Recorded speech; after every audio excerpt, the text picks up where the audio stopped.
మరి గతంలో నేను ఎన్నో సార్లు చెప్పా. ఆ సునీల్ కుమార్ అండ్ గ్యాంగ్ నన్ను ఎంత దారుణంగా హింసించారు అన్నది. వేగం అయితే బాగా పుంజుకుంది. ఆ కేసు దర్యాప్తులో వేగం రెగ్యులర్గా అందరూ ఆ టీవీల్లో చూస్తున్నారు. మరి గత వారం ఆయన్ని విజయపాల్ గారిని బెయిల్ ఇవ్వటం కుదరదు అని తిరస్కరించిన తర్వాత మరి ఆయన్ని మరుసటి రోజు రాత్రి 9 గంటలకి అరెస్ట్ చేయటం, ఇదంతా కూడా తదనంతర చర్యలన్నీ కూడా చూసాం. మరి ప్రభావతి గారని చెప్పి ఆ రిపోర్ట్లు మరి వీళ్ళు సునీల్ కుమార్ ప్రోద్బలం మీద రిపోర్ట్లన్నీ తారుమారు తక్కిడిమారు చేసిన డాక్టర్ ప్రభావతి గారు, రిటైర్డ్ ప్రొఫెసర్ డాక్టర్ ప్రభావతి, మరి ఆవిడ కూడా యాంటిసిపేటరీ బెయిల్ కావాలి నాకు, నేను చెప్పినవన్నీ అబద్ధాలు అని ఆవిడ కూడా ఒక అఫిడవిట్ వేశారు. మా లాయర్లు తీసుకున్నారు. మా లాయర్ కూడా అందులో ఇంప్లీట్ పిటిషన్ వేయటం జరుగుతుంది. ఖచ్చితంగా నాకైతే మరి ఒకసారి సుప్రీంకోర్టు A4కి బెయిల్ రిజెక్ట్ చేసిన తర్వాత సాధారణంగా చూద్దాం ఏమవుతుందో చూద్దాం. నేను కూడా ఇంప్లీట్ పిటిషన్ అయితే వేస్తున్నా. అక్కడ హాస్పిటల్ జూనియర్ అధికారులు కూడా వారి వాంగ్మూలాన్ని ఇవ్వటం జరిగింది.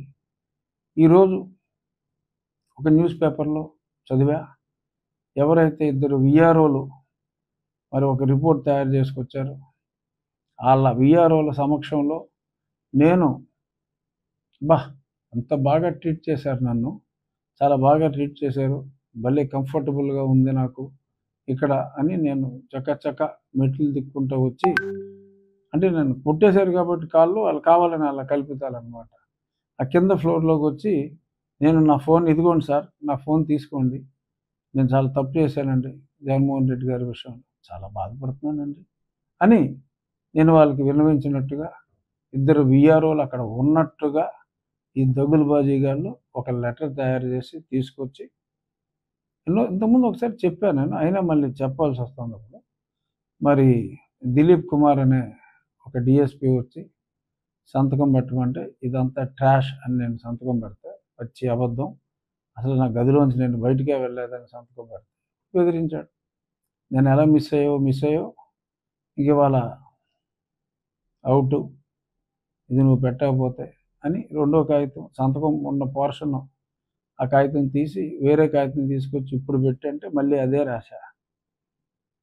వాళ్ళు నేను ఖండించింది కూడా అక్కడ ప్రవేశపెట్టవలసి వచ్చింది.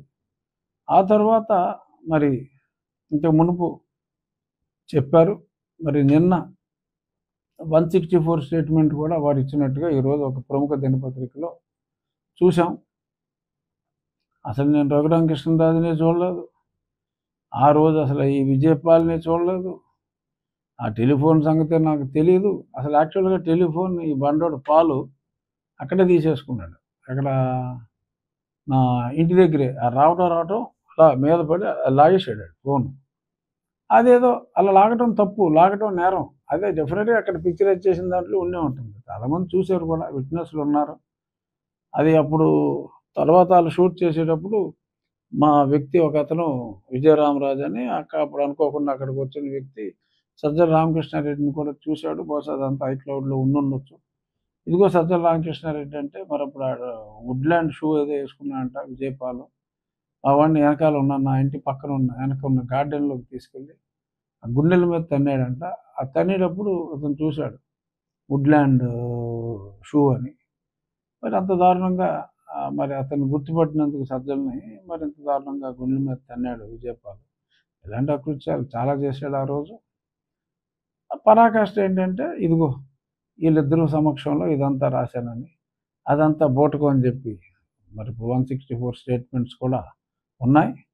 మరి Srimati doctor Prabhavathi, wife of lawyer advocate Ravi who belongs to YSR Congress party even now, మరి ఆవిడ గారేమో చిచ్చి నాకేం తెలియదు, మా డాక్టర్లు అసలు నేను గైనకాలజిస్ట్ని, అసలు నాకు సంబంధం ఏంటి? మా డాక్టర్లు ఏదైతే అది ఇచ్చాను నేనని చెప్పి ఆవిడ చెప్తుంది. డాక్టర్లు కూడా చాలా స్పష్టంగా ఇది కరెక్ట్ కాదు. నువ్వు ఉన్నది ఉన్నట్టుగానే చెప్పావంటే మమ్మల్ని మార్చేసి వేరే వాళ్ళతోటి సంతకాలు తీసుకుందని చెప్పి వాళ్ళు చెప్పారు.